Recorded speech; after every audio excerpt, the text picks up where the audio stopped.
नमस्कार दोस्तों, स्वागत है एक बार फिर से हमारे चैनल में। द केरल स्टोरी फेम अदा शर्मा इन दिनों OTT पर अपनी नई वेब सीरीज रीता सान्याल में नजर आ रही हैं। इसमें वह एक क्रिमिनल लॉयर के लीड रोल में हैं। कहानी के केंद्र में एक मर्डर केस है जिसमें उसके सामने ठकराल है। वो ठकराल जो पेशे से वकील भी है और रीता के पिता की मौत का जिम्मेदार भी।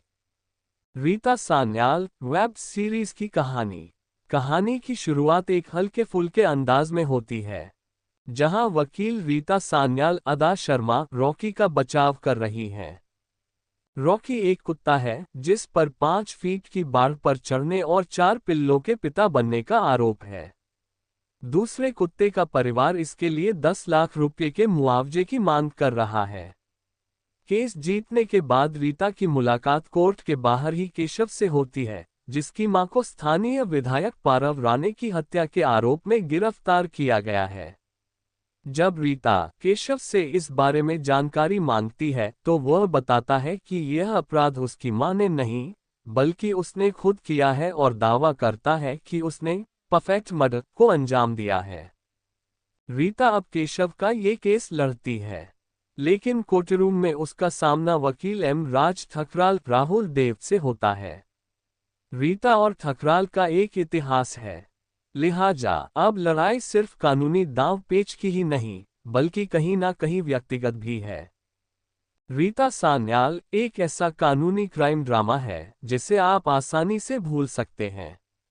ऐसा इसलिए कि इसके खत्म होने के बाद यह आप पर कोई स्थायी प्रभाव नहीं छोड़ता।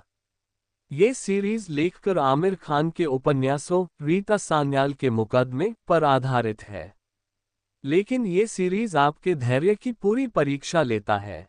एक कोर्ट रूम ड्रामा होने के कारण सीरीज में जो गंभीरता होनी चाहिए वह इसमें गायब है। सीरीज का टाइटल रीता सान्याल है। इसमें सान्याल एक बंगाली सरनेम है, लेकिन शो में ऐसा कुछ भी नहीं है जो इस किरदार को बंगाल से जोड़ता हो।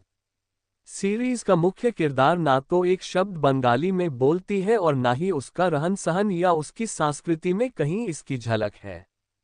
अदा शर्मा लीड रोल में सहज दिखती हैं, लेकिन उनकी अदाकारी सतही है। सीरीज में कॉमेडी करने की उनकी हर कोशिश बेकार जाती है। ठकराल के रोल में राहुल देव गंभीर और कठोर दिल वाले अंदाज में खतरनाक लगते हैं, लेकिन स्क्रिप्ट में झोल ये है कि यह एंटरटेनिंग कानूनी ड्रामा में सिर्फ एंटरटेनमेंट पर फोकस करती है। मेकर्स ने रीता सान्याल नाम के किरदार को कोर्टरूम ड्रामा के जॉनर में एक नए चेहरे के तौर पर स्थापित करने की अच्छी कोशिश की है, लेकिन बेहतर होगा कि आप इस सीरीज को सिर्फ मनोरंजन के लिहाज से देखें।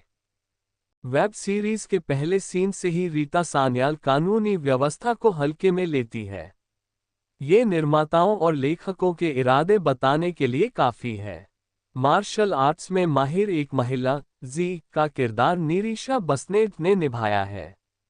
उसे केशव को मारने का काम सौंपा गया है, लेकिन ये सीरीज की कहानी को अलग ही दिशा में बहा ले जाता है।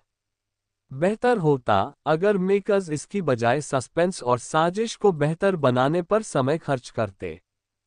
कुल मिलाकर रीता सान्याल एक शौकिया तौर पर बनाया गया कोर्टरूम थ्रिलर है, जिसके स्ट्रीम हो चुके पहले 2 एपिसोड देखकर आप तय कर सकते हैं कि इस पर समय खर्च करना है या नहीं।